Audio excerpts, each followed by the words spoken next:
Hello, everybody, and I am 2 minutes early because I'm stoked to be here. Welcome to the 9th episode of LBO Academy Live. This is your host, Sierra Schubert. If you're just joining us, welcome. And if this is your first time joining us, let me tell you a little bit about what LBO Academy is all about. So, here at LBO Academy, we teach people how to build a lifestyle business. In fact, LBO stands for the Lifestyle Business Owner, if you haven't noticed. Have you ever wanted to own a business that gives you a great lifestyle? Well, that's what we do here. And fix that. We teach ordinary people how they can start from scratch, become a business owner in their community, and then automate the business so the owner doesn't have to work there every day. And you don't need a lot of money, and you don't need any prior business experience. Here at LBO, we empower people to become successful business owners, and we show people how to make the business run without them. If you want to own a profitable business that runs without you, there's a step-by-step play instruction that you can follow. So be sure to go like, comment, and ask any questions you need throughout this broadcast, and I'll try to answer them to my best ability. So today, our playlist, it was kind of loud, but such a good album. So we're listening to Alicia Cara today. Her new album just came out, and Taylor and I love her. It's so good. So if you want to go listen to that, it's great. All right, so today we are going over chapter 7, part 1. Oh, but first I wanted to talk about our new web design right now. So right now we finished remodeling it, and so I guess that was the word. So if you go to lboacademy.com, you'll be able to see that we changed it up a little bit. So you can get the first 14 days for free if you go sign up right now, and then you can pick which subscription you want, and it gives you a range of different items and goodies that you'll get within that package. So yeah, go check that out, and make sure to go sign up, and you'll get the LBO book. One of my friends actually messaged me the other day and was like, I asked for the Lifestyle Business Owner book on audio for Christmas, so that was pretty awesome. She's great. So today we're going to go over chapter 7, part 1. So I'm split this chapter up into 2 because it's really, really long, and I didn't think that you'd want to hear me talking for that long. So part 1 of the Lifestyle Business Owner, titled Buying a Business from Start to Finish. If you don't have time to stay through this whole live broadcast, go to lboacademy.com and join free today. We have over 100 course videos that will teach you how to start from scratch, own a small business in your community, grow its profits, and make it run without you. And that's lboacademy.com. And also make sure to go to our YouTube channel, and I'll upload these videos after I do them. So those will be on YouTube to go back and refer to, also on Facebook. So if you're on Facebook, it should always be there, and they usually just saved there. Unlike Instagram, it's only 24 hours, so you'll have to go like and go follow us and subscribe. So again, we're going to go over chapter 7, part 1. So buying a business takes a great team, and this whole chapter is kind of about team and building your team, at least the beginning of it. So if you try and do everything yourself, you can easily feel overwhelmed or end up making poor choices. With a competent and knowledgeable team in place, however, buying a business can be both profitable and fun. We're going to talk about different types of advisors that you may need to hire when starting your business that will benefit you in the long run, and not all advisors create an equal or are created equal, of course. But we wanted to talk to you a little bit about which advisors are essential and which ones are secondary, and how to recognize a good advisor. So again, if you're just tuning in, I'm Sierra, and I'm here with LBO Academy Live, hashtag LBO Live, and today we're talking about chapter 7, part 1 of the Lifestyle Business Owner book, titled Buying a Business from Start to Finish, and we're going over the types of business advisors you may need to help your business succeed. Again, sorry for my eye contact, I'm looking back between screens. We're both on Facebook and Instagram, so if you want to go on there right now, on either one of those, that'd be great. So the first one that we're going to talk about is the essential advisor, which is a business broker. And basically, when you're buying a business, and having a good business broker on your team will save you a lot of time and potentially costs and mistakes. So a good business broker should not only notify you of potential opportunities, but also guide you every step of the way. The seller business broker represents the seller. So as the buyer, you may want your own business broker to represent you. But here are 10 things to look for when you're choosing a business broker. And I'm just going to read these off. Yeah, there's 10. So they're not too long. So the first one is specialty. And this one kind of is described as like there's a lot of brokers that are specialized in selling homes, brokers that are specialized in selling commercial properties, and brokers that are specialized in selling businesses.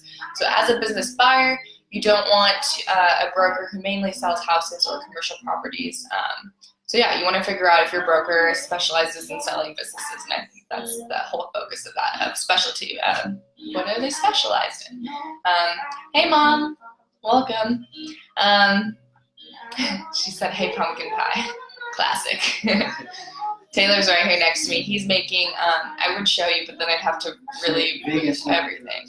He's making vegan snickerdoodles. And he loves baking, so I lucked out on that. Brandon. Hey, Brandon. Brandon, don't call me that on this. Just kidding. He called me that from high school. Okay, so number 2, track record. How many businesses has the broker sold? Is the broker experienced in the process of helping people buy a business? That's another question that you should ask yourself. Number 3, financing contacts. Does the broker have good relationships with key SBA lenders? Does the broker have intimate knowledge of which banks to use for which types of business transactions? The broker's ability to help you obtain good financing in a timely manner can be the difference between the deal's success and the deal's failure. No, Brandon, you're fine. I was joking. I'm gonna like that. It's hilarious. He calls me Shards because my last name is Shugarts, and in high school they would call me that to be funny, and it was funny. It's still funny. Okay, so number 4, choice of escrow. Which escrow company does the broker use? Does the escrow company specialize in business sale closings? So that's a question that you should definitely ask him, actually. It's okay. I feel bad now because it really is okay. I don't care. Nothing really offends me unless, yeah, it takes a lot to offend me, I think. So, number 5 is marketing package. How does the business broker present the business to the potential buyers?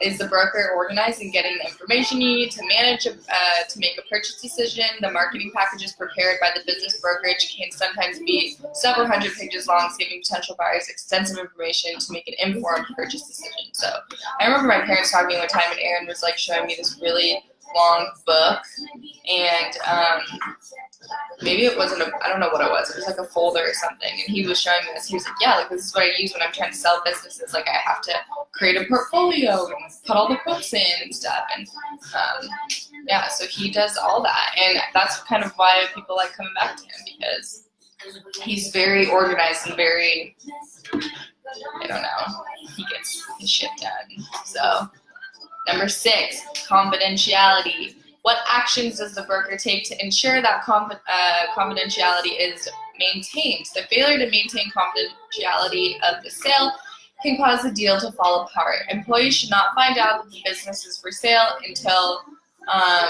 the day after closing, when the seller introduces the employees to you as the new one. We have a question. Someone said my talking style is superb. That's great. Thank you. I know my grandma said I sound like a school teacher. I was like, thanks, Grandma. Okay, so question, what's the best way to get someone to share your business? Okay, you mean like a partnership, or do you mean like joining in on like someone's, I guess, to get someone to share your business, like put shares into it? I guess, I mean, if I kind of know what you're saying, Aaron asked me one time too to like figure out ways how to like help them get partnerships, and I think like I watched like this crash course on how to get partners and whatnot. So what I kind of learned from that was just like, you know, you need to like getting the word about your business. Yeah. So this can also, I mean, you can get that through partnerships, but I guess how we do it at LBO is we use a lot of social media There's a lot. Well, this isn't. Can I join your business? This isn't my business, but yeah, I'm just helping out. I'm LBO daughter. But so yeah, getting the word out. We do a lot of it on social media because it's pretty much free. So a lot of the time that's, where you get a lot of your, I guess, audiences to look at.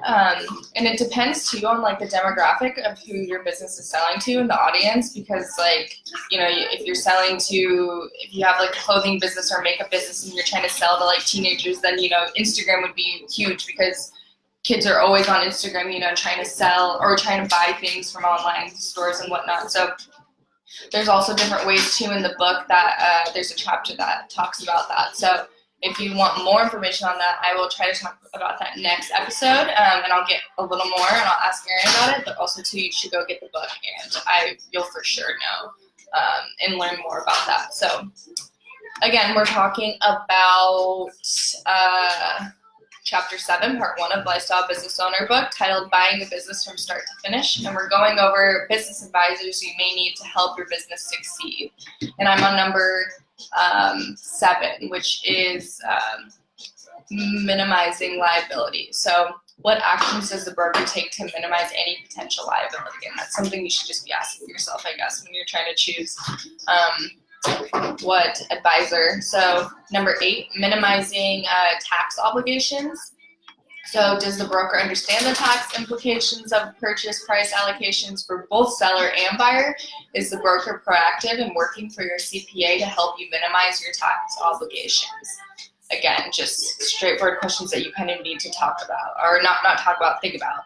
And I said straightforward because the next one is straightforward communication. So that word kind of just came to my mind. So yeah, number 9, straightforward communication. And you want a broker who is honest and open with you and is not afraid to tell you the truth. So, oh, hey mom. Now mom's on Instagram. Just waved at her. So even if it's hard to hear, if you're asking for something unrealistic, you need a broker who can keep you in check. Ultimately, you need to ask yourself, is the broker specialized, experienced, and sincere? Yeah, I know you're watching me on IG now, Mom. It pops up. Next. Oh, poor connection on Instagram. Gotta wait. Okay, are you there at Instagram? The Wi-Fi is kind of messing up. I'm kind of glitchy. Is that better? If you can see me, like. If you can hear me, like. If it's paused, let me know. But Facebook's here, so we're going to just have to keep going.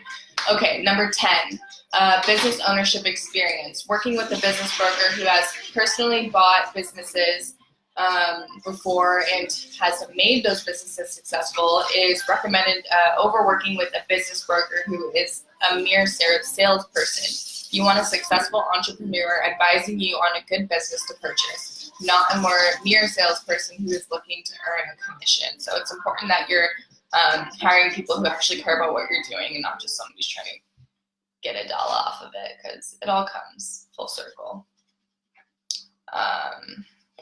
Let's see. Oh, is it better now? I think it's better now. Okay, so now the next one is the essential advisor, and this is CPA. So buying a business has tax consequences, so your CPA needs to be a part of your team. When you buy a business, the purchase price will need to be allocated among several categories for tax purposes. Your CPA can explain to you what the tax consequences are and can suggest a purchase price allocation that is beneficial to you.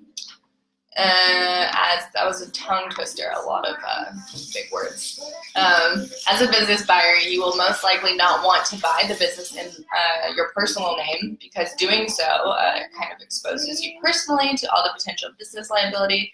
So chances are you will want to set up an entity to buy the business, and your CPA can be invaluable in helping you to decide what kind of entity to set up so your taxes can be minimized, which is also one of the goals. IG was paused and I could not hear you. Oh, can you still not hear me on IG? Can you still not hear me? That sucks. Sometimes it does that because of the Wi-Fi, but oh well. Okay, moving on. How do you choose a good CPA? You don't want, oh, there you go, someone's seeing it. You don't want a CPA who does only your taxes once a year and never talks to you otherwise. You want a CPA who is proactive rather than reactive. You want a CPA who sits down with you and says, hey, let's map out a tax strategy for you in the short term and for the long term. How can we get this plan together so we're proactively minimizing your taxes in the future? And that's just good communication too, even just like within your business. It's good communication practice. So a good CPA should talk to you in November, December every year to do some kind of tax planning. So you see there's, by the time of January comes, so by the time January comes around, it's already too late to make changes to last year's taxes before the year is over. So your CPA can sit down with you, look at what you've done this year, calculate your tax liability, and suggest proactive actions that you can take before December 31st. So that when it's tax season comes around, you've already done everything possible to ensure that your tax liability in the previous calendar year is minimized. Tay's pumped about these. He's making snickerdoodle. Vegan snickerdoodle cookies. I'll post the recipe. Just kidding, I'm probably wrong. But you can go on YouTube, it has everything. Let me check. Okay, I hope it's working on Instagram, but if not, it's fine. At least it'll be on other ones. So next is essential advisor. So this is your business attorney. And there are many specialties in the field of law. So in this case, you want a business attorney who is familiar with asset protection, someone who can work with your CPA to determine the best entity to form to buy your business. So it's usually the attorney's job to set up the entity properly, prepare all the bylaws, and properly issue the stock certifications, as well as correctly prepare the meeting minutes. And there are companies that charge as little as $99 for incorporation.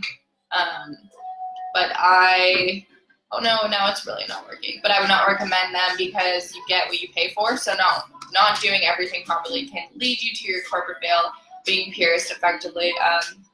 Losing your assets protection your entity is supposed to provide to you. So hiring an attorney can be your registered agent and maintain your annual minutes is more expensive to do it yourself. So it's worth it and it gives you peace of mind kind of.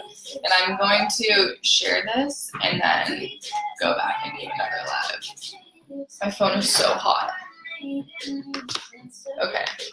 I'm back, Instagram.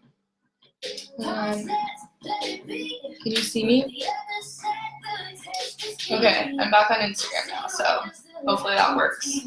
But I'm finishing up business attorney, so sorry about that. It kind of cut off. Go on Facebook, it might be better. So a good business attorney can also help you negotiate the process. If the seller wants to put an unfamiliar clause into the purchase and sale agreement, your attorney can explain its legal imperfections to you. So keep in mind that you as an entrepreneur need to make the final decision. So from the attorney's point of view, he or she is hired to protect you from potential liability. And buying a business carries some inherent risks. And oh, it's so annoying, it's doing it again. Okay. Even the wisest possible business purchase carries some risk. So if the business you buy on your attorney's advice falls, leading you to sue the attorney for failing to protect you, this is obviously not a good outcome for your attorney. I hope it's going to come around. If not, then that's fine. We'll just start doing it. Oh. We'll see. Whatever. Okay. I keep losing my thought. So, therefore, he or she is incentivized to be as conservative as possible. And again, we're talking about, oh, you see me, okay, good. We're talking about attorneys. So, at the tiniest sign of danger, the attorney may advise you to back out, the unspoken logic being that if you don't buy a business, you won't be doing anything risky. So, having a great business attorney on your team is essential. I know my parents have one, and they keep things in perspective. We've seen inexperienced buyers let their attorneys scare them away into inaction. So don't let your attorney become the entrepreneur instead of you. Listen to your attorney's advice, but make your own and final decision. I think you're supposed to push him down a little. Taming the cookies, and they look like balls. They look like cake pops, but they're probably lame, so I'm not even complaining. Okay, so, and this is the last one, so it's the secondary team members. And again, if you're just joining us, I'm finishing up and I'm going over chapter 7 of the Lifestyle Business Owner book. So secondary team members, once you've found 1 or 2 of your essential advisors, the rest should come pretty easily. Having a good business broker can refer you to a good CPA who can refer you to a good attorney. So your secondary team members are usually found the same way through referrals. So by secondary team members, we don't mean that they're less important in any way. They're just equally as important. But what we have intended to do is put a framework around which team members you need first and which ones come later. So the essential advisors are the ones you need first. Without a business broker, you won't have a business to buy. Without a business mentor, you lack the guidance you need. And without a CPA and attorney, you may end up making poor choices. And these are the team members that you need to gather first. So the secondary team, hi Grandma, wave. The secondary team members will naturally follow, so you need to buy insurance, so you will also need an insurance broker. And if you're getting a loan to buy the business, your broker can suggest bankers to talk to them. And if your business has employees, you'll need to hire a payroll processing company. If your business accepts credit cards, you'll need a credit card processor. You need to make decisions on your website if the business is outdated, and if so, you'll need a web designer. And I know our web designer is a close friend of ours. The list of secondary team members can go on and on, but don't worry too much about finding all the secondary team members in advance. Your goal for when you're first starting is to find 1 or 2 good essential advisors, and then once you do, the rest of the essential advisors will essentially, pun intended, follow through. So, and the secondary team members will as well. So those will all take place, or they'll all be taken care of once you get that set up and once you follow that order. So again, sorry for the breakup. I think it kind of cut out a little bit from my Wi-Fi, and my Wi-Fi is kind of crappy overseas. So again, that is part 1 of chapter 7, and this is episode 9 of the LBO Academy Live. And if you want to re-watch this episode or watch one of the previous episodes, you can go to our YouTube channel, or you could also go to our Facebook, and those will all have that on there too. So go like that as well. And tomorrow I'm going to finish part 2 again at 4 p.m. Eastern time, Pacific time, and then 7 p.m. Eastern time. I'll finish part 2 of chapter 7.